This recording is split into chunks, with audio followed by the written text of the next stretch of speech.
കൂടരഞ്ഞിയിൽ scooter നിയന്ത്രണം വിട്ടു മറിഞ്ഞ ഒരു വ്യാപാരി മരിച്ചല്ലോ. അദ്ദേഹം മിഠായി തെരുവിലെ വ്യാപാരിയാണ്. സെയ്ദ് നാജി എന്നാണ് അദ്ദേഹത്തിന്റെ പേര്. ഇറങ്ങുമ്പോൾ സ്കൂട്ടറിന്റെ ബ്രേക്ക് നഷ്ടപ്പെട്ട് മറിയുകയായിരുന്നു.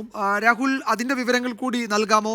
ഒപ്പം അദ്ദേഹത്തിന്റെ മകൻ ഉണ്ടായിരുന്നു. ആ കുട്ടിയുടെ പരിക്ക് എങ്ങനെ? വിജയകുമാർ, കോഴിക്കോട് കൂടരഞ്ഞിയിൽ ഇന്ന് വൈകിട്ടോടു കൂടിയാണ് ഈ അപകടം ഉണ്ടാകുന്നത്. മിഠായി തെരുവിലെ വ്യാപാരി കൂടിയായിട്ടുള്ള സെയ്ദ് നാജിയാണ് ഈ അപകടത്തിൽ മരിച്ചിട്ടുള്ളത്. നമുക്ക് ലഭ്യമാവുന്ന വിവരം അനുസരിച്ച് 4 പേർ, അതായത് 4 കുടുംബങ്ങളിലെ ആളുകൾ 4 ബൈക്കിലായിട്ടാണ് കൂടരഞ്ഞിയിലേക്ക് ഇന്ന് രാവിലെ വിനോദയാത്ര പുറപ്പെട്ടത്.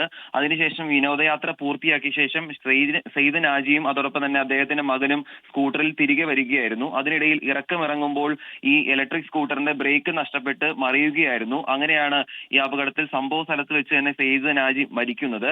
ഒപ്പം ഉണ്ടായിരുന്ന 10 വയസ്സുകാരൻ കുട്ടി പരിക്കുകളോടെ രക്ഷപ്പെടുകയും ചെയ്തിട്ടുണ്ട്. എന്താണെങ്കിലും അദ്ദേഹത്തിന്റെ മൃതദേഹം ഇപ്പോൾ മുക്കത്തെ KMCT ആശുപത്രിയിലേക്ക് മാറ്റിയിട്ടുണ്ട്. അല്പസമയത്തിനുള്ളിൽ പോസ്റ്റ്മോർട്ടം നടപടികൾക്കായി മൃതദേഹം കോഴിക്കോട് മെഡിക്കൽ കോളേജിലേക്ക് മാറ്റുമെന്നാണ് നമുക്ക് ലഭ്യമായിരിക്കുന്ന വിവരം. അതോടൊപ്പം തന്നെ പരിക്കേറ്റ കുട്ടിയുടെ ആരോഗ്യനില തൃപ്തികരവുമാണ്. വിജയകുമാർ.